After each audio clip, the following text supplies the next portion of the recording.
సుచీంద్రంలో నెలకొన్న పరమేశ్వరునికి స్థానేశ్వరుడు అనే పేరు ప్రసిద్ధంగా ఉంది. దీనికి సంబంధించి కథ ఒకటి ప్రచారంలో ఉంది.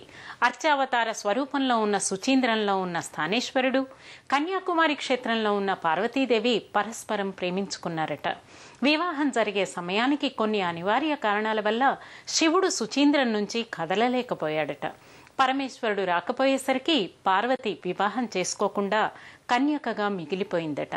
తన స్థానం నుంచి కదలకుండా ఉన్నందువల్ల శివునికి స్థానేశ్వరుడనే పేరు వచ్చింది.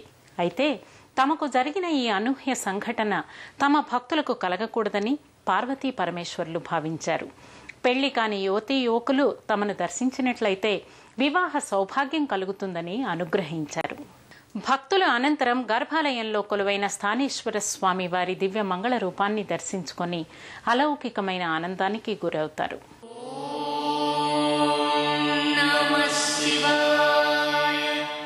సుచీంద్రం దేవాలయంలో కొలువైన స్థానేశ్వర స్వామిని ఇంద్రుడు ప్రతిష్ఠించినట్లు పురాణాల ద్వారా అవగతమవుతోంది.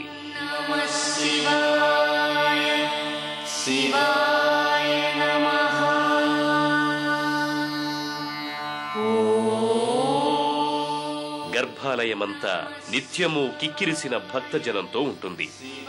శివనామ స్మరణే పరమావధిగా భక్తులు ఇక్కడ స్థానేశ్వర స్వామిని జపిస్తూ స్మరిస్తూ గర్భాలయంలో కొలువైన స్థానేశ్వర స్వామి వారి దివ్యలింగాన్ని దర్శించి శివ, మహేశ్వర, శంభో, పినాకి, శశిశేఖర, వామదేవ, విరూపాక్ష, కపర్ది, నీలలోహిత, నమస్తే నమస్తే నమః అంటూ ప్రణతులు సమర్పిస్తారు.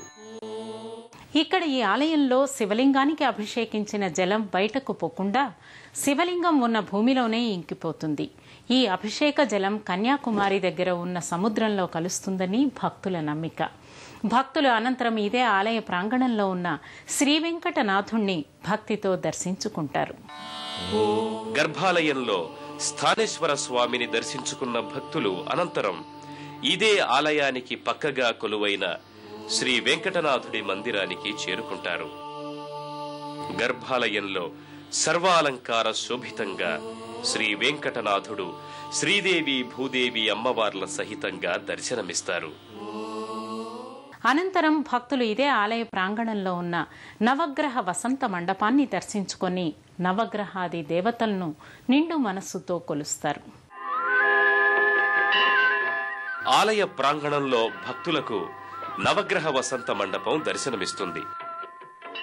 నిత్యము భక్తులతో కిటకిటలాడే ఈ నవగ్రహ వసంత మండపంలోని నవగ్రహాది దేవతల్ని పూజిస్తే నవగ్రహ దోషాలన్నీ తొలగిపోతాయని భక్తులు విశ్వసిస్తారు. ఆ కారణంగా ఈ మండపానికి వచ్చిన భక్తులు నవగ్రహాది దేవతలకు జ్యోతి ప్రజ్వలన చేసి భక్తితో ప్రణమిల్లుతారు.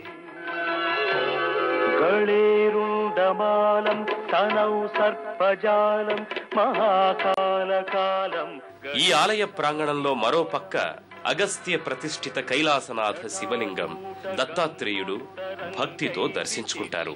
శివం శంకరం శంభుమీశానమీడే ముదామాకరం మల్దనం మల్దయంతం మహామండలం. సుచీంద్రం దేవాలయంలోని శివలింగాన్ని ఇప్పటికీ రాత్రి వేళల్లో ఇంద్రుడు వచ్చి అర్చిస్తాడని ప్రతీతి. దీనికి గుర్తుగా రాత్రివేళ అర్చన కోసం ఏర్పాటు చేసిన పూజా వస్తువులు తమ స్థానం మారుతూ ఉంటాయని ఇక్కడి ఆలయంలో ఉన్న అర్చక స్వాములు చెబుతుంటారు. సుచీంద్రంలో కొలువైన శ్రీ స్థానేశ్వర స్వామి వారి దర్శనం సకల పుణ్యాల ఫలం, పూర్వజన్మల పుణ్యఫలం. ప్రాప్తం ఉన్నవారికే ఆ పుణ్యఫలం దక్కుతుందని భక్తులు ప్రగాఢంగా విశ్వసిస్తారు. సర్వే జనా సుఖినో భవంతు. తండ్రి స్థానేశ్వర రక్షించు తండ్రి అనగానే వచ్చి భక్తుల కోర్కెలు తీర్చే కరుణామయుడు పరమశివుడు. కాశీ విశ్వనాథుడిగా, పాపనాశేశ్వర స్వామిగా పూజలందుకుంటున్న ఆ స్వామి కరుణా కటాక్ష వీక్షణాలు అందరి మీద ఉండాలని కోరుకుంటూ మరో తీర్థయాత్రలో మళ్ళీ కలుసుకుందాం. అంతవరకు సెలవు మరి. నమస్కారం.